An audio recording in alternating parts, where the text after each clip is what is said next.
नमस्कार दोस्तों, स्वागत है आप सभी का हमारे इस चैनल पर। दोस्तों, हम लोग बीए फर्स्ट सेमेस्टर की पॉलिटिकल साइंस पढ़ रहे थे और इसमें हमारा टॉपिक चल रहा था नागरिकता। तो पिछले वीडियो में हम लोगों ने देखा था कि एकल नागरिकता क्या है और उसके कितने अर्थ हैं। ये सारी चीज़ें हम लोगों ने देख ली थी। कुछ टॉपिक इसमें बचे हुए हैं, जैसे आप नाम सुनते होंगे एनआरआई का, पीओआई का नाम सुनते होंगे। जो विदेशी मूल के व्यक्ति होते हैं या विदेशों में रहते हैं, भारतीय नागरिकता होती है लेकिन फिर भी विदेशों में रहते हैं, ओसीआई का नाम सुना होगा आपने, समुद्र पारीय लोग। तो इन सब के बारे में हम लोग थोड़ा यहाँ देखेंगे। तो दो चार चल लाइन, क्योंकि हो सकता है आपसे इसके बारे में भी पूछ ले। विदेशी निवासियों के विशेष दर्जे, यानी ऐसे लोग जो भारत में नहीं रहते हैं बल्कि विदेश में रहते हैं, तो उनको भी भारत सरकार ने कुछ दर्जे, कुछ अधिकार दे रखे हैं।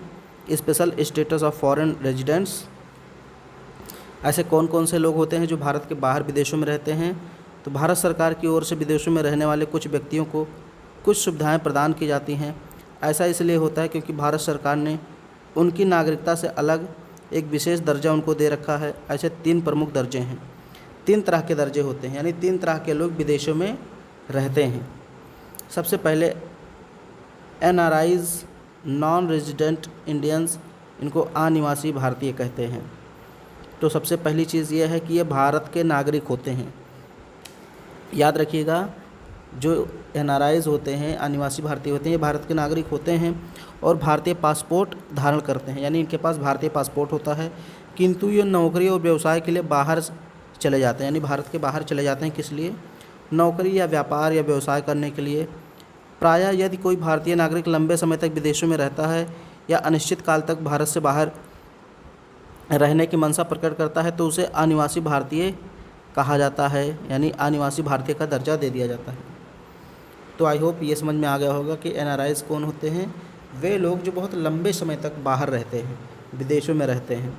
वो भारत के नागरिक होते हैं लेकिन लंबे समय तक विदेशों में रहते हैं। मान लीजिए वो नौकरी कर रहे हैं या व्यवसाय करने हैं, व्यापार कर रहे हैं, ये सारी चीज़ें करने के उद्देश्य से वो लोग भारत से चले जाते हैं बाहर और वहाँ पे लंबे समय तक रहते हैं, तो उनको एनआरआईज कहा जाता है।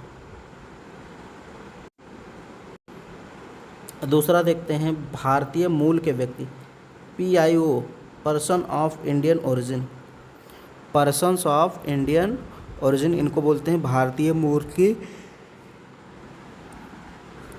व्यक्ति।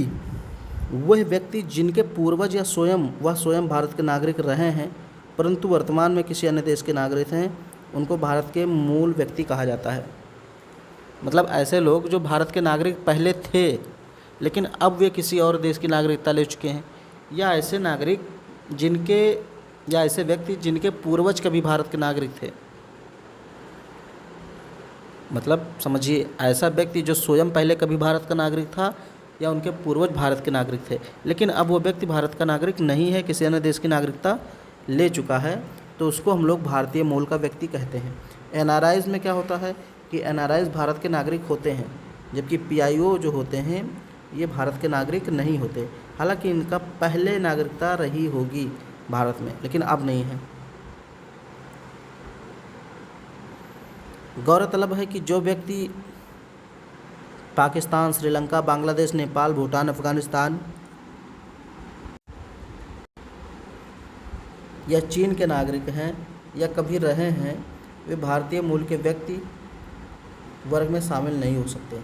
तो ये भी जानिए, यानी कि ये जो भारतीय मूल के व्यक्ति हैं इसमें सभी देशों के लोग शामिल हो सकते हैं, लेकिन कुछ को छोड़कर, जैसे पाकिस्तान के लोग इसमें शामिल नहीं हो सकते, श्रीलंका के लोग इस वर्ग में नहीं आएंगे, बांग्लादेश, नेपाल, भूटान, अफगानिस्तान या चीन के नागरिक जो कभी रहे हैं वे भारतीय मूल के व्यक्ति वर्ग में शामिल नहीं हो सकते। मान लीजिए, एग्जांपल देता हूँ, जैसे मान लीजिए कोई पाकिस्तान का व्यक्ति है, पाकिस्तान का नागरिक है, लेकिन उसने पाकिस्तान की नागरिकता छोड़ करके भारत की नागरिकता ले ली,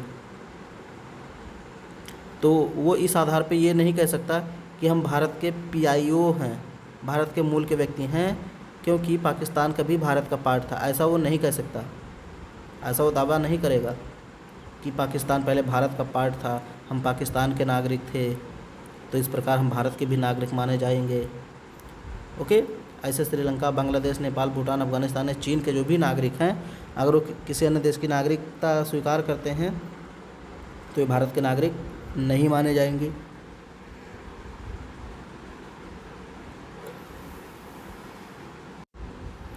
इसके बाद आते हैं भारत के समुद्र पारीय नागरिक, OCI, overseas citizenship of India. कोई भी व्यक्ति जो बांग्लादेश या पाकिस्तान का नागरिक नहीं है और ना कभी रहा है और निम्नलिखित में से कोई एक शर्त पूरी करता है तो भारत का समुद्र पारीय नागरिक की श्रेणी में आ जाता है। पूरी आयु और क्षमता का वह व्यक्ति जो किसी अन्य देश का नागरिक है, किंतु अब देखिए पहले इसको समझा देता हूँ फिर आगे पढ़ता हूँ। मतलब ये भारत का समुद्र पारीय नागरिक वो होता है जिसके लिए कुछ कंडीशंस हैं। हालांकि ये कहा गया कि वो पाकिस्तान और बांग्लादेश का नागरिक ना हो, पाकिस्तान और बांग्लादेश को छोड़ करके बाकी किसी भी देश का वो नागरिक हो तो कुछ शर्तों को मान लेता है अगर वो भारत सरकार की, तो भारत का समुद्र पारीय नागरिक हो सकता है। शर्तें यहाँ पे दी हुई हैं।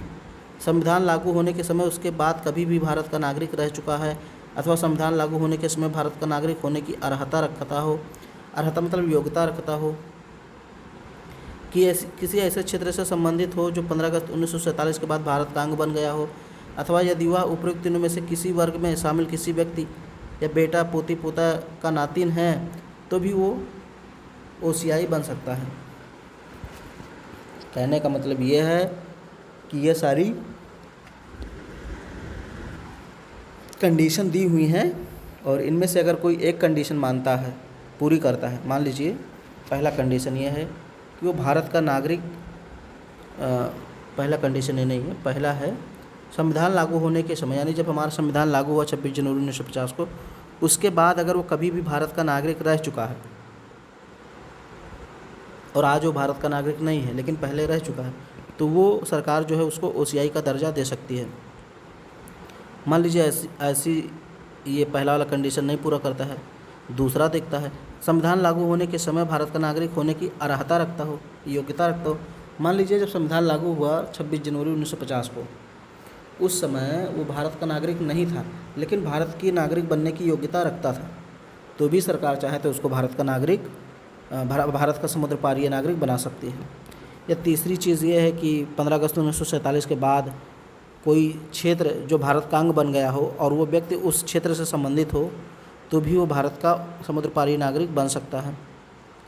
और ये सारी चीज़ें अगर नहीं भी फॉलो करता है खुद, लेकिन उसके माता पिता, बेटी, बेटा, मान लीजिए कोई व्यक्ति है, उसके दादा दादी या कोई भी ऐसा अगर इसको फॉलो करते हैं तो वो भी बन सकता है। अब हम लोग कुछ अंतर देखते हैं कि इनमें अंतर क्या है और इनको कौन कौन से अधिकार मिले हैं। यानी जो NRIs होते हैं, PIO होते हैं या OCI होते हैं, इनमें अंतर क्या है। यहाँ देखिए नागरिकता, सबसे पहले देखिए यहाँ पे तुलना का आधार है, यहाँ पे NRIs है, ये NRIs वाला है, ये PIO वाला है और ये OCI वाला है। सबसे पहले हम नागरिकता की बात करते हैं तो मैंने बताया नागरिकता जो है NRIs है, भारतीय नागरिक होगा, जबकि PIO या OCI ये सब विदेशी नागरिक होंगे। और रहते कहाँ हैं, ये तीनों विदेश में रहेंगे, रहते तीनों विदेश में हैं, ये कॉमन है। लेकिन NRIs जो है ये भारतीय नागरिक होगा जबकि 2 अन्य विदेशी नागरिक होंगे, ये अंतर होगा। अब योग्यता की बात करते हैं तो NRIs वो होता है जो लंबे समय से भारत से बाहर रह रहा हो विदेश में, लेकिन ये भारतीय नागरिक होता है, मतलब लंबे समय से किसी काम के लिए भारत से बाहर गया है। और जो PIO होते हैं ये भारतीय मूल के व्यक्ति होते हैं, यानी इनके माता पिता या दादी दादा या स्वयं ये कभी भारत के नागरिक रहे हों, ऐसे व्यक्ति जो होते हैं वो विदेशी नागरिक होते हैं।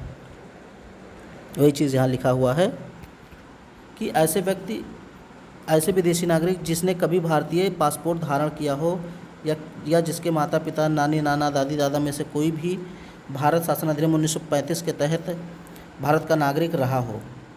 वही चीज़ लिखा हुआ है जो मैंने पहले बताया कि दादी दादा, नानी नाना, कोई भी भारतीय नागरिक पहले अगर रहा है या वो व्यक्ति स्वयं पहले रहा है लेकिन अब नहीं है, तो उसको हम लोग पीआईओ का दर्जा दे सकते हैं।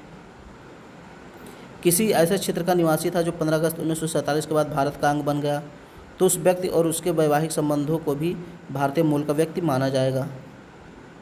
पाकिस्तान, नेपाल, भूटान, बांग्लादेश, चीन एवं अफगानिस्तान के नागरिक इसमें शामिल नहीं होंगे। सब हम लोगों ने पढ़ लिया है पहले ही। विदेश में अब इसमें जो है ओसीआई की बात करते हैं, तो वह विदेशी नागरिक जो 26 जनवरी 1950 को भारत का नागरिक होने के लिए अर्ह था, अर्ह मतलब योग्य था, वही यानी जब हमारा संविधान लागू हुआ उस समय वह व्यक्ति मान लीजिए भारत का नागरिक था या कम से कम उसके योग्य था, या इस तिथि या इसके बाद कभी भी भारतीय नागरिक था या किसी क्षेत्र का नागरिक था जो 15 अगस्त 1947 के बाद भारत का अंग बन गया हो, तो वह, उसके पुत्री पुत्र, नाती पोता, ये सब ओसीआई के दर्जे के लिए मान्य होंगे, यानी उनको ओसीआई का दर्जा दिया जा सकता है। वैवाहिक संबंध अर्ह नहीं माने जाएंगे।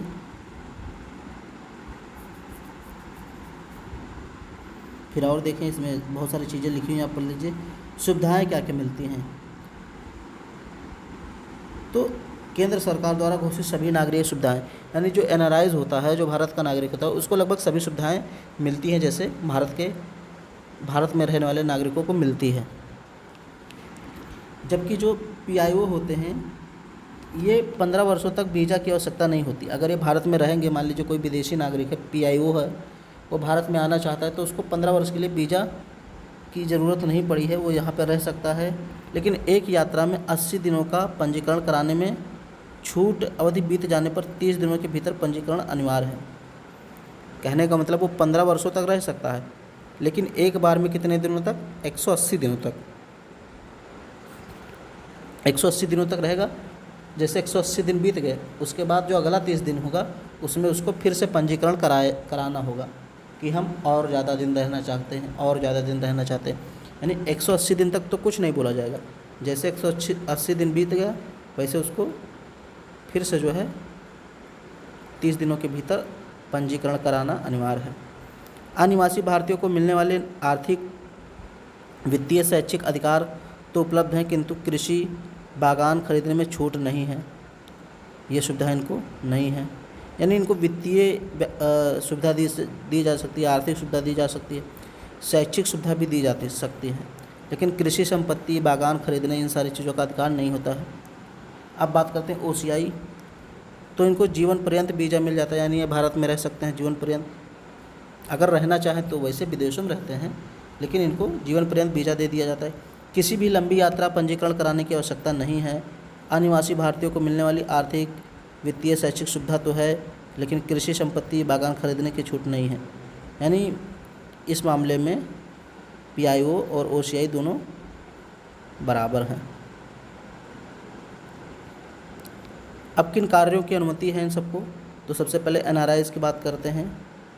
तो नागरिक को जो भी कार्य दिए जाते हैं वो लगभग इनके समान ही होते हैं, यानी हम लोग को जो अधिकार हैं वही एनआरआईज़ को भी होते हैं। पीआईओ इनको पर्वतारोहण, मिशनरी कार्य, अनुसंधान, प्रतिबंधित क्षेत्रों की यात्रा के लिए विशेष अनुमति की आवश्यकता होती है। ठीक है, मान लीजिए किसी ऐसे क्षेत्र में जहां हम भारतीय नागरिक आसानी से जा सकते हैं, वहां पे पीआईओ जो हैं ये आसानी से नहीं जा सकते। इन्हें अगर मान लीजिए भारत में किसी जगह पे अनुसंधान करना है या किसी मिशनरी कार्य से आए हैं या पर्वतारोहण करना है, तो उसके लिए इनको विशेष अनुमति लेनी पड़ेगी भारत सरकार से, जबकि एनआरआईज़ को ऐसी ज़रूरत नहीं है। फिर जो ओसीआई हैं उनको भी यही चीज़ है जो पीआईओ को है। भारतीय नागरिकता की बात करें तो एनआरआईज़ भारत के नागरिक होते हैं, जबकि पीआईओ जो हैं भारत के नागरिक बन सकते हैं, लेकिन कम से कम 7 वर्षों तक इनको भारत में रहना पड़ेगा, फिर आवेदन करना पड़ेगा। और ओसीआई हैं, इनको भी 5 वर्ष तक रहना पड़ेगा, फिर आवेदन करना पड़ेगा।